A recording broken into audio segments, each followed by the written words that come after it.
सबसे पहले बात करेंगे संसद भवन को लेकर, जहां आपको बता दें कि भारत में कई पार्टियां सत्ता में आई हैं, गई हैं, सरकारें बदलती रही हैं, लेकिन कभी भी संवैधानिक पदों पर किसी ने उंगली नहीं उठाई। और भारत के इतिहास में पहली बार उपराष्ट्रपति को हटाने के लिए नोटिस दिया गया है। दरअसल उपराष्ट्रपति राज्यसभा के पदेन सभापति होते हैं और ये एक संवैधानिक पद है। इस पद पर फिलहाल जगदीप धनखड़ आसीन है। विपक्ष ने सभापति को हटाने के लिए नोटिस दे दिया है, लेकिन जो कभी नहीं हुआ, इंडी गठबंधन आखिर क्यों कर रहा है, ये सवाल बन रहा है। आखिर जगदीप धनखड़ से विपक्ष क्यों नाराज है? क्यों विपक्ष को सभापति पर भरोसा नहीं है, विश्वास नहीं है?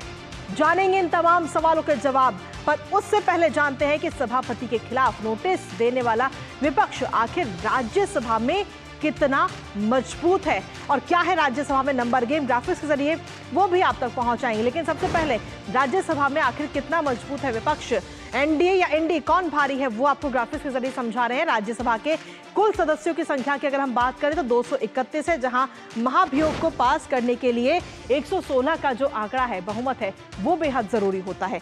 राज्यसभा में इंडी गठबंधन के पास कुल 84 सांसद है, 84 राज्यसभा सांसद है। कांग्रेस के 27, टीएमसी के 12, आम आदमी पार्टी और डीएमके के 10-10 सांसद इस वक्त विपक्ष में मौजूद है। अन्य दलों की बात करें तो अन्य दलों के सभी 11 सांसद समर्थन कर दें तो भी कुल 95 सांसद ही विपक्ष के हो पाएंगे। ऐसे में विपक्ष को बहुमत के लिए 21 मतों की और जरूरत होगी। 21 मतों की कमी है विपक्ष के पास में, और इसलिए हम कह रहे हैं कि अविश्वास प्रस्ताव पास होने की संभावना बेहद ही कम है। हालांकि इसको लेकर फिलहाल अभी नोटिस ही जारी किया गया है। पारित होने की स्थिति में अगर पारित हो जाता है तो भी लोकसभा में भेजा जाएगा इस प्रस्ताव को, और लोकसभा में विपक्ष के पास पर्याप्त नंबर ही नहीं है, जिससे कि सीधे तौर पर हम ये कह सकते हैं कि ये जो अविश्वास प्रस्ताव है ये आगे आने वाले समय में औंधे मुंह गिरता हुआ कहीं ना कहीं नजर आएगा, क्योंकि विपक्ष के पास में नंबर ही नहीं है उसको पारित कराने के लिए। फिलहाल अभी विपक्ष ने नोटिस जारी किया है इसको लेकर।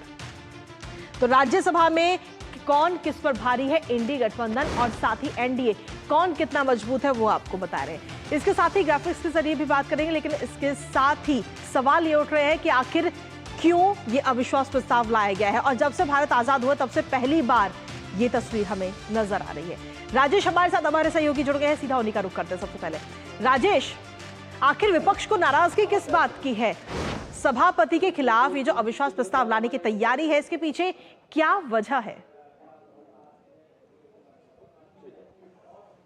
देखिए कृतिका, जब आपने देखा होगा कि जब ये सरकार तीसरी मर्तबा बनी और उसके बाद जो पहला सत्र हुआ वहाँ से लेकर अब तक की अगर बात करें तो कहीं ना कहीं विपक्ष जो है सदन के भीतर अपने अपर्याप्त संख्या के बावजूद लगातार हंगामा करता रहा। और जगदीप धनखड़ चूंकि एक मुखर राजनेता भी रहे हैं, किसान नेता रहे हैं, पश्चिम बंगाल के गवर्नर के तौर पर भी उनकी भूमिका बहुत ही प्रमुख रही है, तो कहीं ना कहीं जगदीप धनखड़ लगातार उनको टोकते रहे हैं कि इस तरह से बेल में नहीं आना, आसन के सामने नहीं आना, और ये संसदीय परंपराओं और मर्यादाओं के विपरीत भी रहा है कृतिका कि आप जब चेयर के सामने आते हैं, अखबार की प्रतियां लहराते हैं, अखबार के कटिंग्स जो है उसको फाड़ कर चेयर पर फेंक देते हैं, तो इस तरह की जब घटनाएं घटती हैं तो कहीं ना कहीं सभापति जगदीप धनखड़ हों या लोकसभा अध्यक्ष ओम बिरला हों, ये दुखी होते हैं, व्यथित होते हैं। और शायद यही वजह है कि कहीं ना कहीं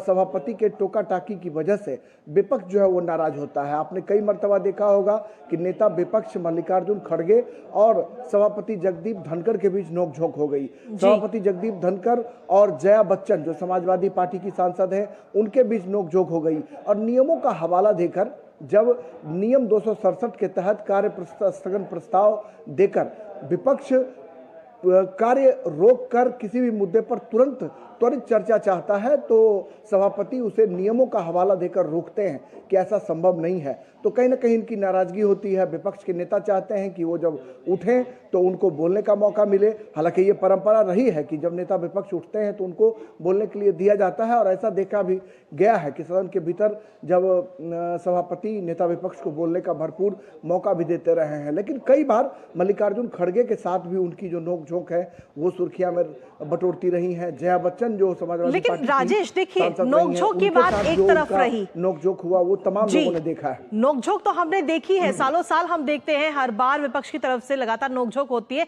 चाहे विपक्ष में कोई भी पार्टी हो।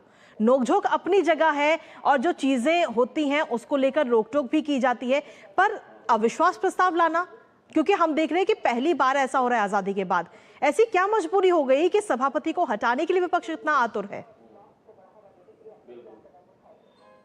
बिल्कुल आपने सही कहा कृतिका कि इससे भी ज़्यादा हंगामा जो है वो नरेंद्र मोदी की जो सरकार है उसके 10 साल के शासनकाल में देखा जाता रहा है। और आसन पर वेंकैया नायडू की बात करें या पीजे कुरियन उपसभापति के तौर पर रहे, हामिद अंसारी सभापति के तौर पर रहे, या फिर जो है डिप्टी स्पीकर के रूप में हरिवंश लंबे समय से आसन पर विराजमान रहे, तो कहीं ना कहीं सदन के भीतर जगदीप धनखड़ जो सभापति हैं वो जो रोकते हैं नियमों का हवाला देकर, वो कहीं ना कहीं विपक्ष को जो है वो नागवार गुजरता है। और शायद ये वजह है कि उनकी टोका टोकी कोई लोग पसंद नहीं करते हैं। ये संसदीय मर्यादाओं और आचरण के बिल्कुल विपरीत है कृतिका, क्योंकि इस तरीके से सदन नहीं चलता है, क्योंकि लोकसभा अध्यक्ष भी लगातार नाराजगी जताते हैं, सभापति जगदीप धनखड़ भी नाराजगी जताते हैं, और ये नाराजगी ऐसी नाराजगी नहीं होती है कि हम उनके खिलाफ अविश्वास प्रस्ताव ले आए।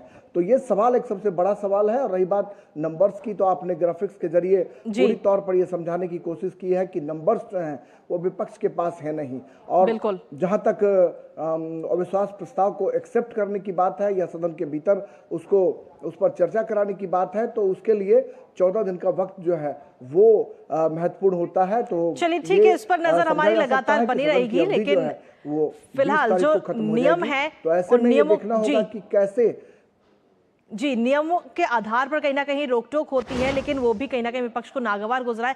फिलहाल बहुत बहुत शुक्रिया राजेश, तमाम जानकारी और अपडेट्स हमारे साथ साझा करने के लिए। तो ये थे प्रमुख खबर, और इसके बाद